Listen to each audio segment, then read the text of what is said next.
KMES English Medium Junior College welcome its students for the online lecture of philosophy for chapter 5 What to do and why, for the topic Purushartha.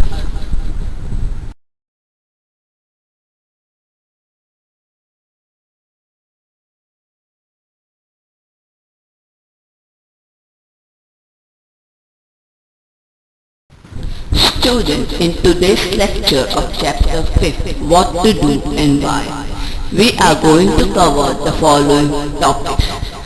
In Purushartha, we are going to see Chaturtha Varga theory. Then we are going to see the types of karma and the different Indian school of philosophy.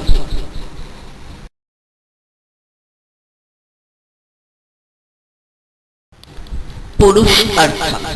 The word Purushartha is analyzed as Purusha Hi Arthe. That is Purushartha. The word Artha has several meanings. Here it means a goal or a purpose. So Purushartha is a goal or a purpose. The term Purushartha means the goal or the end that every human being wants to see in order to lead a better life. In the early period, three goals were suggested, that were Dharma, Artha and Kama. So this theory was known as threefold Triya Varga theory. In the later period, moksha was added to these three goals, and this version is known as Chaturtha Varga theory. That includes the four Purusharthas, the goal of human life, that is Kama, Artha, Dharma and Moksha. Let's study each of these Purusharthas in detail. The word Kama refers to man's desire or wishes. In framework of Purushartha, the word Kama is related to the physical pleasure. These physical pleasure include sexual pleasure, other sensual pleasure, as well as appreciation of art and beauty. Since the desire for these pleasure is natural, it is considered to be one of the Purushartha. Artha. The word Artha refers to money, wealth, possession.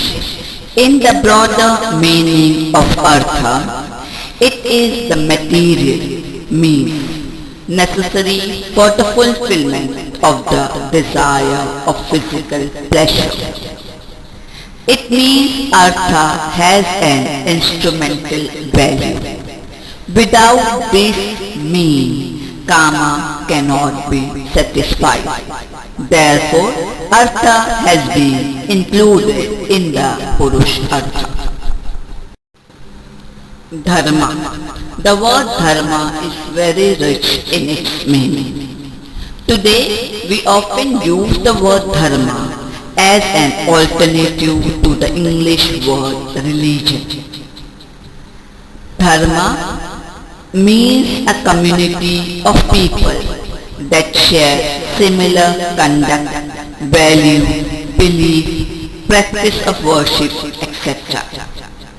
The concept of Dharma has several shades of meaning, like community, customs, modes, laws, rules, moral, duties, etc.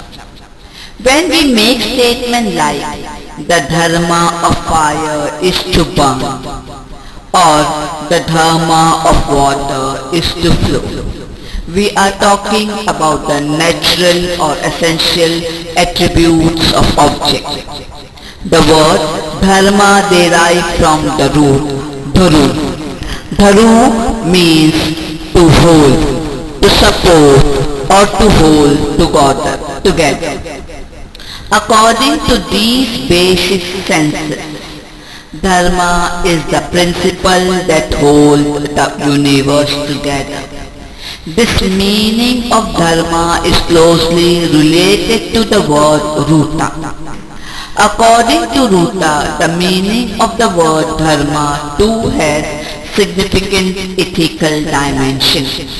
Dharma is essential in order to maintain the society.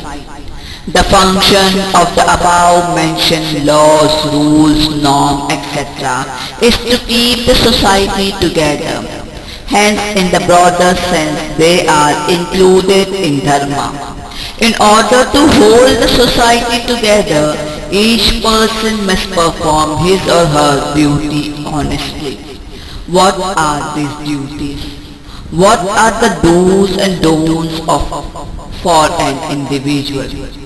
Dharma Shastra give information about what are the rules of individual should follow in personal and in society. The text Dharma Shastra can be said to be the books of laws of ancient times. In Indian traditional morals, laws, custom, belief, ritual have all been together discussed.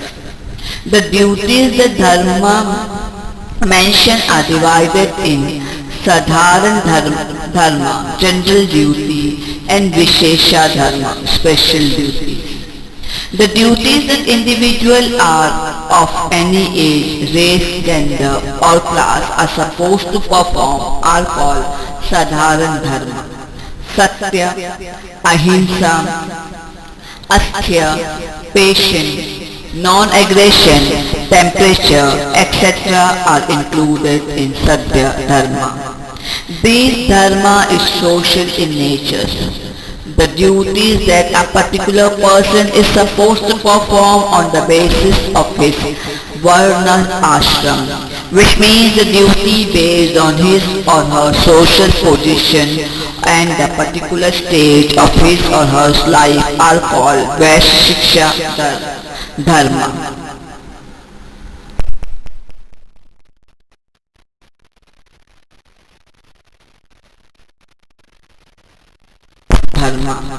You must be familiar with the story from Mahabharata of war between the Kauravas and the Pandavas.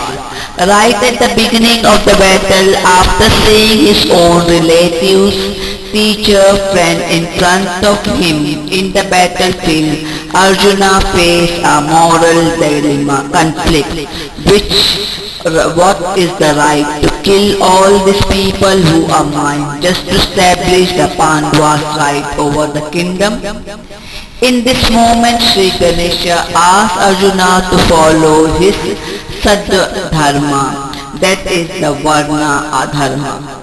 According to Krishna, being a Kshatriya, it was Arjuna's duty to fight. The Dharma Purushartha mainly comprise of Sadhya Dharma and the Vaishesha Dharma. The goal of Artha and Kama are to fulfill in the framework of Dharma.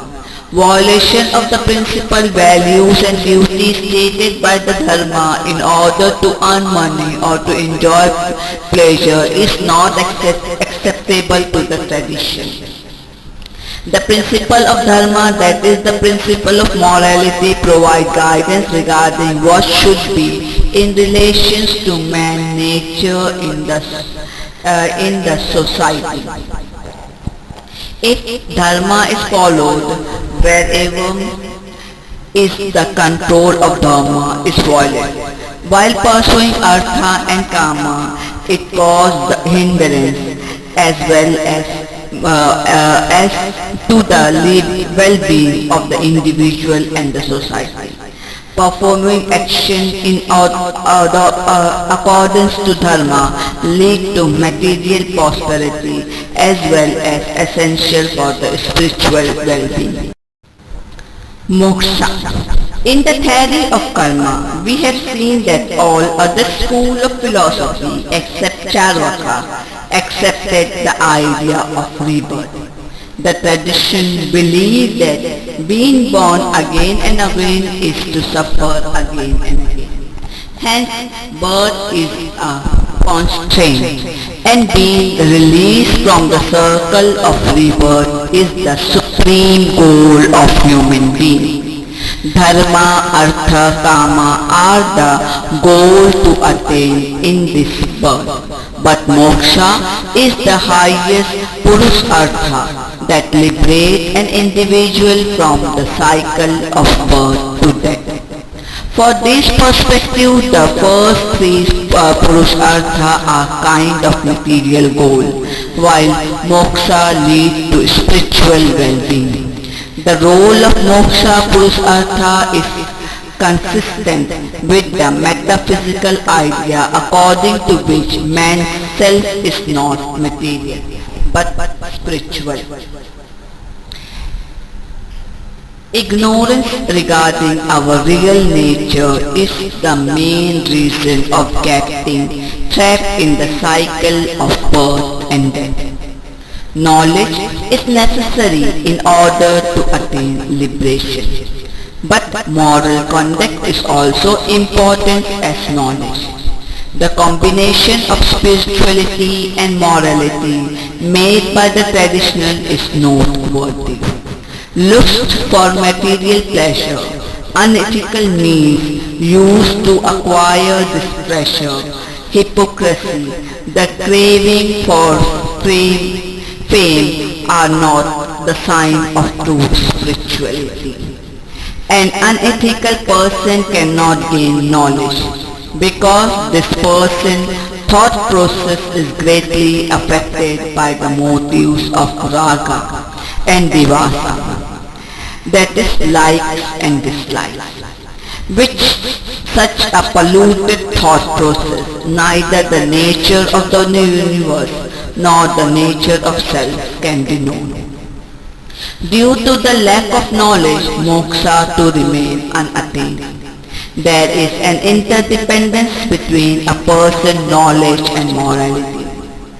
We have ethically and according to dharma is to regulate our desire, intention, feeling, emotions and doing that is beneficial for one's own self and for the other.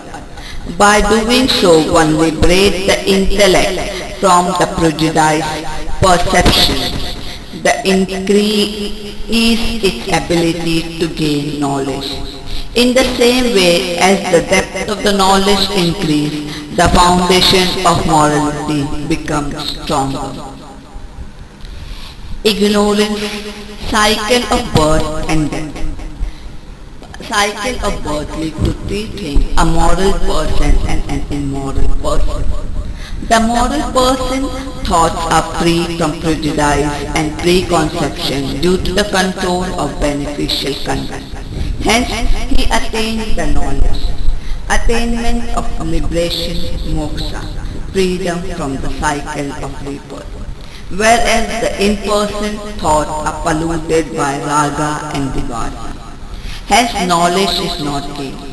Since knowledge is not gained, liberation, moksha is not attained. Continuation for the cycle of rebirth. The most important question related to moksha, Purushartha, is how to attain liberation.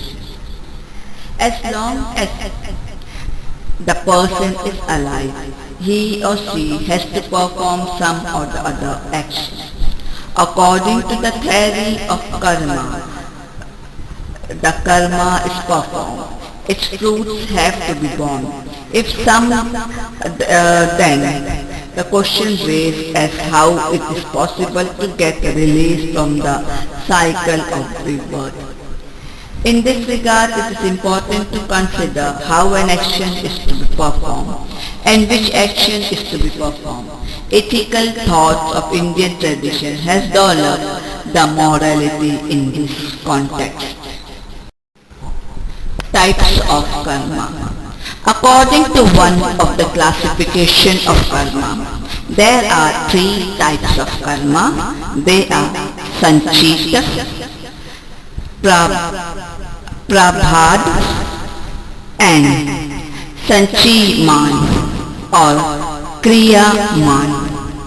All the action that we have done in the past, not only in this life but also in the previous life, are yet to bear the fruit, called as Sanchi Karma.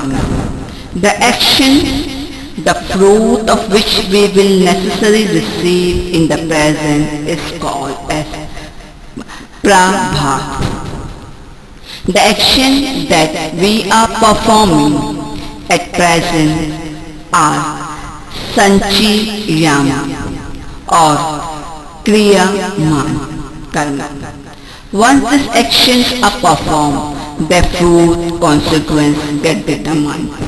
If these actions are performed wisely, dutifully, they will bear good results.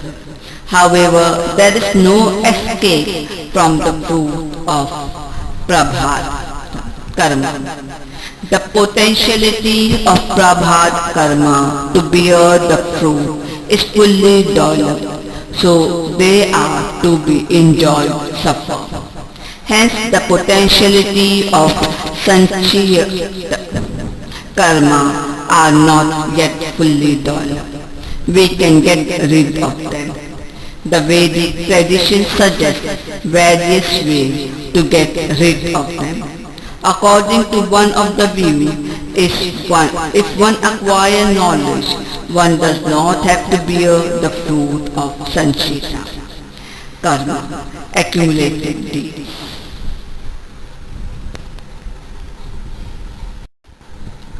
School of Philosophy. According to the Mimamsa school of Indian philosophy, there are proper ways to get rid of bearing the fruit of Sanchita Karma. It is Nitya Karma, regular daily duties, and Naimitya Karma, to be performed occasionally, as stated in the scriptures. Bhagavad Gita has propagated the path of Nishya-kama Karma, the path of performing an action without the expectation of some fruit. Whatever action we perform is performed due to some desire. You accept some outcome from it. That is, such karma is performed with the desire of getting its fruit. Nishya Kama Karma means action performed without any expectation of fruit. According to the teaching of Bhagavad Gita, such actions do not generate the fruits result, which are bind to an individual. If we perform all our actions without expectation, we get liberated from the cycle of birth and death. Now you may wonder why one would perform the action if one does not want to get any fruit or result from it. It is possible to do karma, perform action without expecting its fruit. To this Gita replies, such actions are possible. These are the actions that we perform out of the senses of duty, and we do not accept any fruit result from this. This is Nisha Kama Karma. If you look back at the example that we took in the beginning of the lesson, while traveling in the bus, if you give a seat to an elderly person with an intention of following your duty, then it would be Nisha Kama Karma. But if you offer the old man a seat in a bus with an expectation of being rewarded by him in return, it would be Kama Karma. Then you will have to bear its fruit. It should also be noted that whatever the fruit of Kama Karma are good or bad, in both the cases you are binding and must be born. That is why performing Nisha Kama is the only right way to attain moksha, liberation. Although the theory of the karma states that the relationship between the karma and its fruit does not provide guidance regarding which action should be considered as good or bad. From the explanation by now must have realized that if it is the function of the Dharma, morality, to provide us guidance, Dharma tell us about our duty. Performing these actions only when they are our duty is Nishkama Karma. At the same time, it should be noted that only those actions which are moral and are considered to be desired for the individual and the society have been given the status of duties.